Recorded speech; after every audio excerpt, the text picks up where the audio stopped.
Welcome back. We get to make fathers feel absolutely special on this Father's Day. It's a very pertinent conversation. I don't think we have enough of it. And today we're going to just take a moment to reflect and be part of a bigger conversation around what fatherhood is in this country. Morena is going to be part of this conversation. So he's not even going to be interviewing. He's going to be interviewed because it has to be an all-rounded conversation regarding fatherhood because it is Father's Day today.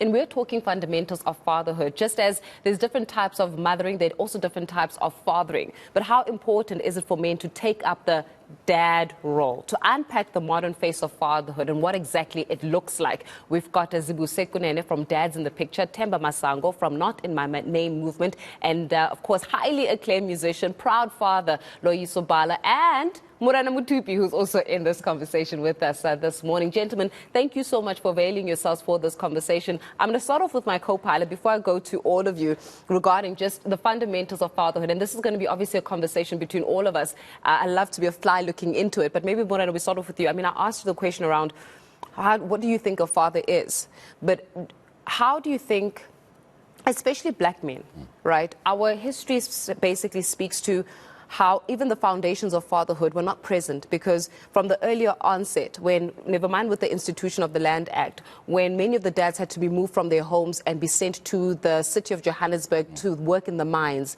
they never got to see their children, they never got to be present fathers. Where do you learn fatherhood from? From that very absence, from those very challenges. I tried to be the father that either my father could not be or the father I felt he should have been. I will always make my mistakes, especially with my son. You know, I've got the great fortune of having a son, and you can always do the same thing with a daughter. Yeah. You know, but for me, I look at what my father didn't do, couldn't do, should have done, and I try to correct those mistakes. But also, I was always taught by my parents that parenthood doesn't come with a manual. You know, you don't sit there and read books and think that that's how your child is not controlled. You need to do it by instinct. You know, a lot of the times we're going with it by instinct. We are taking the lessons from the environment, from the community, because as they say, it takes a community to raise a child. So that community would be my family. I take the lessons from them, but also I go with it by instinct. I try and make my mistakes, learn from them. And again, what my dad did or didn't do with me, my son will look back when he grows up, should he decide to be a father, and say, well, this is what my father did or didn't do. You know, it's all about taking it to the next level with everything. You know, my father is a great father, you know, and I'm just glad that he was present so that at least I have something off which to work. I have uncles who've also been there and played that fatherhood role. So for me, I've got the past paper, you know, that at least I know what to work off of. But for me, it's that which didn't happen, should have happened, was not there to happen. Yeah. I go with it. Yeah, you know, as you're speaking about that, Zibuse, I just wonder about how even over the years and over times, I can imagine those fathers that have, you know, messed up or who can say, I wasn't present in my child's life. I want to be present in my child's life. Or those fathers that feel as though they're not adequate enough to be fathers. Do you think that we've perhaps limited fatherhood to just the guy that brings home the bacon, the one that provides? As long as I've provided, that's it, I'm a dad. Do you think that's what we've done in society? We've just put so much on provision that we've neglected all aspects of fatherhood? Yeah, definitely, Mami Faith. What you would have seen and what you also referred to is that there was the apartheid system which then extracted the father out of the family and took him for migrant labor. And when he was there, all he was expected to do was go out and bring home the bacon. And when he was home, that's all he needed to do. Just be there and do nothing else because he's done what he was supposed to do. But we've also then limited his role to just being of a provider, financially or otherwise. But we need to actually get to a point where we now understand that fatherhood has so many aspects to it, so many facets to it. Fatherhood involves modeling what you want your child to become. It involves modeling all the behaviors, all the values, and then you bring them into the fore. But you also need to accept that as a father and as a man, you will fall short. We are not perfect. we will make mistakes, and we make mistakes. And in making those mistakes, we must accept that we will rise, we will fall, that in the mistakes that we're making, the most important thing that we need to remember as well is that we need to forgive ourselves. Because if we cannot forgive ourselves for the mistakes that we make ignorantly or without even knowing, we will always be in a state of perpetual self-condemnation. And when we do that, we have nothing to give to our children. And the best gift that we can give to our children is the gift of presence, is the gift of the lessons that we have gone through. There's something I also want to touch on quickly while we are there, and which is very important, is that we live in a country that has been marred by the pandemic of gender-based violence. And gender-based violence is modeled in the home, is modeled in our immediate society, but it is modeled by men who are present and who are absent. Those who are present have been toxic in being present. Those who are absent have had the women who have had to hold those spaces being bitter and being angry. And in them being bitter and being angry, they lash out onto their children. Their children build up a certain level of resentment that they will then take out on any person who looks like a woman, on any person who looks like a man who was supposed to be there for them, who is not there for them. And what we also need to remember is that our children mirror their environment. Whatever the environment they live in, they will get to mirror that to the world and to the immediate society.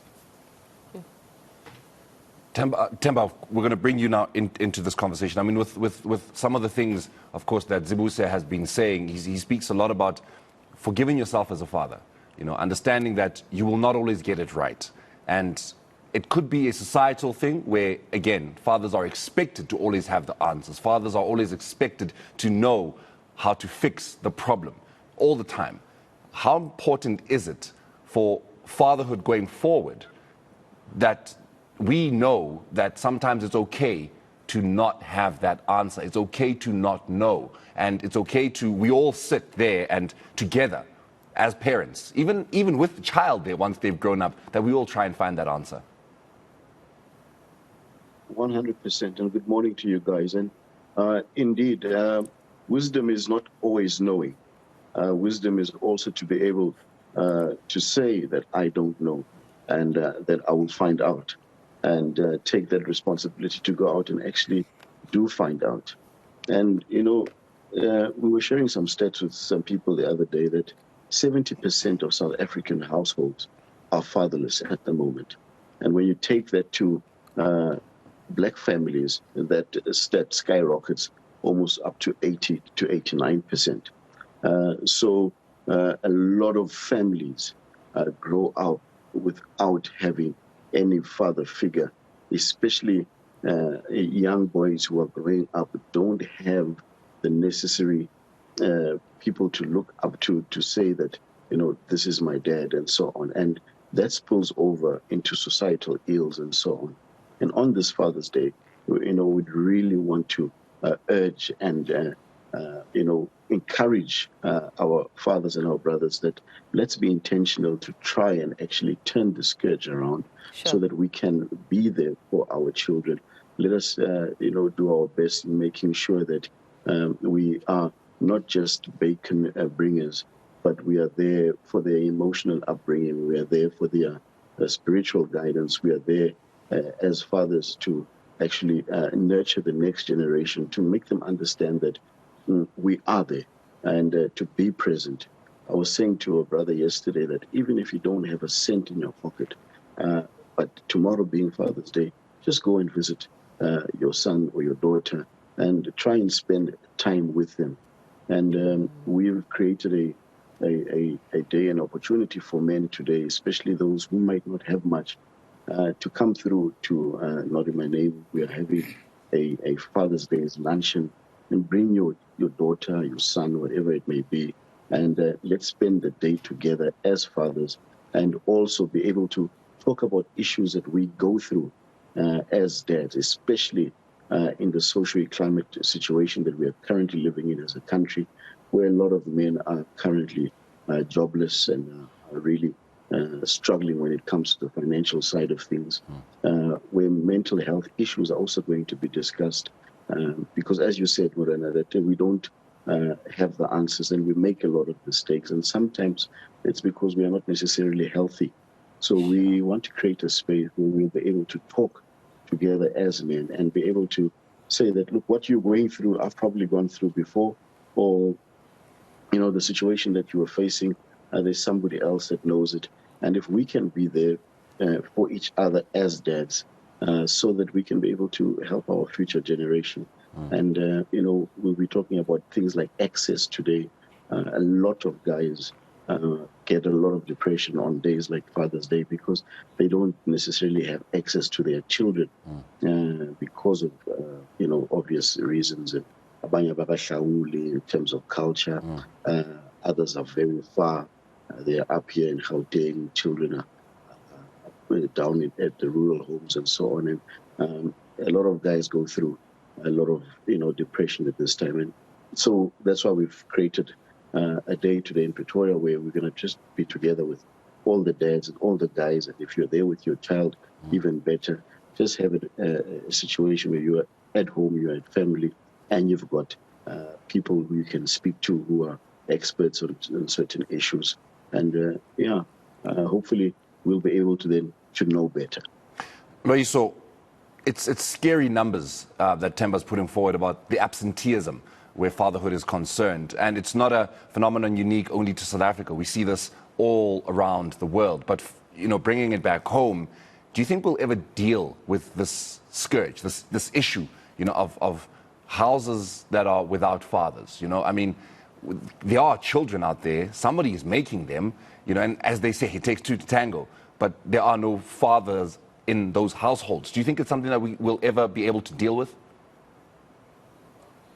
Well, I mean, you know, I know that there are some great organizations that are currently doing that. You know, bringing fathers back to their children. But maybe just kind of touching on that. I know, what at least I've heard of cases where there are fathers who are not present because of obviously like our cultural norms, like the gentleman before me was saying. But there are also those who want to be reconnected to their children, but they cannot, you know, because of maybe just some family dynamics that do exist. And it's something that I think whether we know. We don't know whether it's going to improve or not in the near future, but I think we need to believe that it's going to be. That wherever we feel that that other men need to be reconciled to their children, that we make sure that we make means for that for that to happen. Because also some of the times it's really just. It's not because they don't necessarily want to, you know, sort of do that, but there is always some form of guilt that you carry, not only as a father, but I guess also as a parent. And maybe, you know, to those gents out there who feel like they've let their children down, I know that if your children would actually, you know, would actually see you, they'll be much more forgiving than what you think. So it's not a matter of running away, but it's about trying to find a way to be there. You know, I know a lot of the times, you know, society says, you know, fathers is about being a hero, and some of us wouldn't want to go back to look after our children because we ourselves do not necessarily feel like heroes. But once again, you know, being a father is about just being present. And I think, yes, if we can obviously rid ourselves of that guilt and begin to act from a place of knowing that, you know, we are loved before we even arrived. I think, you know, a lot of the challenges that we are facing today between fathers and children, we can at least get to that point where we're coming close, you know, to eradicating the fatherlessness in our nation. Yeah, you know, as you're speaking about this, Loyiso, and I'm going to ask this to all you gentlemen. As I said, I really have the privilege of speaking to all fathers in this round table as a non-father. But what you've mentioned here speaks a lot to vulnerability. And how many men, how many fathers, number one, are conscious of their mental health state, because I do believe a mentally unhealthy father cannot be, or a mentally unhealthy man cannot be a mentally healthy father. Vulnerability. I think we are really past the place where we truly believe, or even women should believe, that men don't cry. I think one way or another, we need to really have conversations around what kind of society are we shaping, where men are not allowed to be given the safe environment and the safe spaces where they can just be themselves, human, and cry. In the essence of being able to exercise vulnerability, I'm going to actually ask all of you in this, and to get quick answers around it. But how do you keep yourself mentally healthy?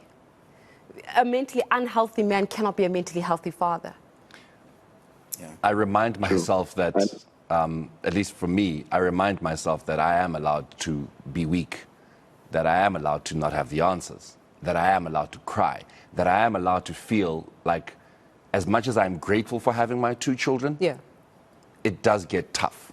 And it's okay to admit that it does get tough and that I do not know what I am doing. I'm still young, but I am in this and I'm grateful for it, but it does get tough. So admitting these things and being vulnerable, allowing yourself to be vulnerable, for me, has made the world of difference. Yeah. Mentally health, as Zibuse, what do you do to stay mentally healthy as a man and to keep that vulnerability base going? Yeah, thanks, Mami, for that question. It's a very good question, because as we're seeing these days, so many men, they're struggling. We see it through the suicide rates. We see it through how they are being violent as a way to release, but they don't know that they are unhealthy. And the first thing that we need to accept as men is that we really need to start going to professionals to seek help. But sometimes we don't know that we are mentally unhealthy until it's too late. And the best way to do that is to have a circle of men that you trust, men who can pour into you, and men that you can be vulnerable to, and open yourself up to them and say, I can't perform, I don't know what to do. And for a man to admit that he can't perform is the biggest thing. And if you can allow yourself the space and the time to have other men that you trust and confide into, that would be the first step. So that would be the first step towards, and first we have to acknowledge that we are mentally unhealthy somehow in different aspects. It may be emotionally, psychologically, financially, spiritually. In every aspect of our lives, there is a place where we are falling short. And it takes us being honest with ourselves and seeking the counsel of other men that we trust, a quality circle of men that we trust, to say, how are you handling this issue and how are you handling that issue? Because that will help us get to a particular point in time where we are aware and we are comfortable in seeking help. And that's what we really need, going out there and seeking help. And it's not a shameful thing to seek help, I'm going to just go biblical a little bit. When the woman was created in the Garden of Eden, she was created to be a helper. And a helper cannot be someone who is weaker than ourselves.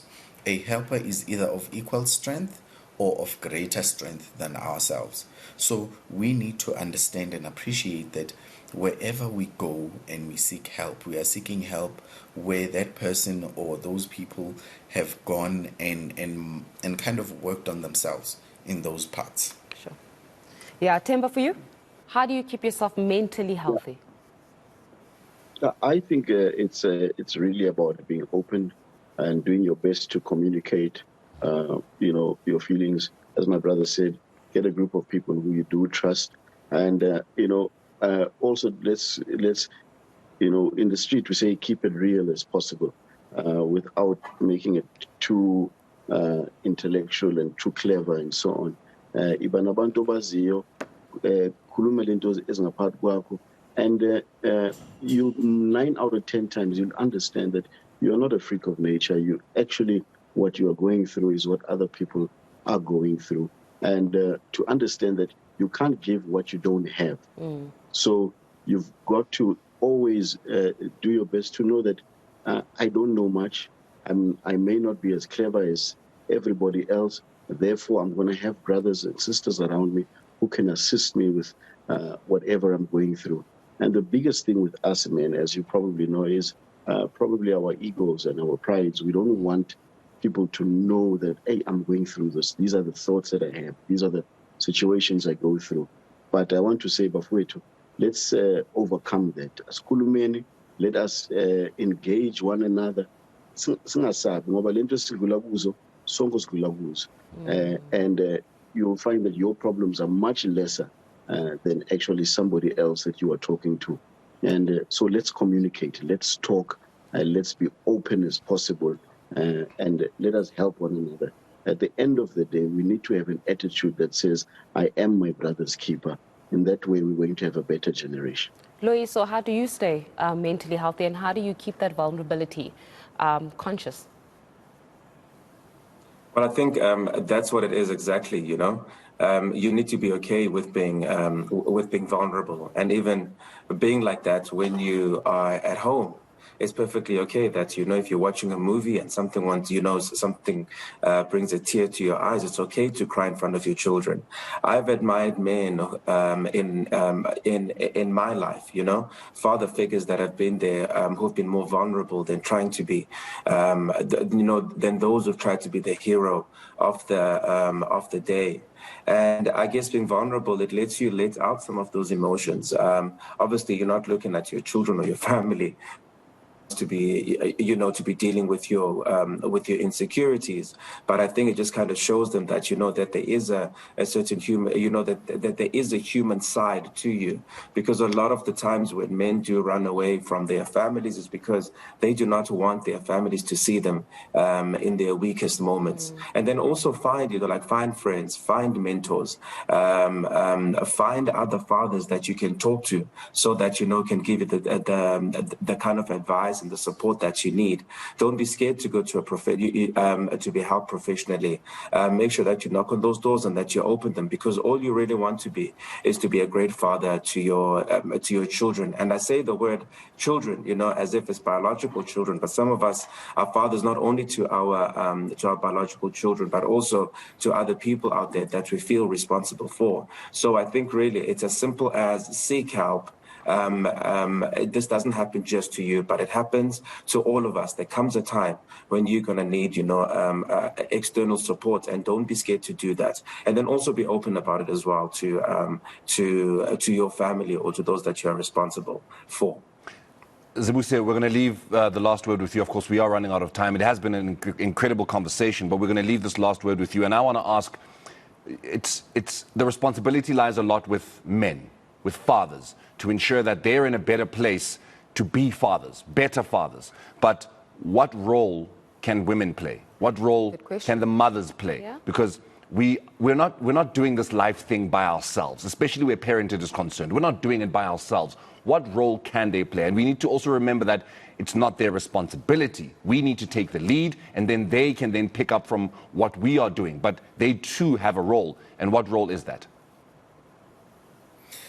Yeah,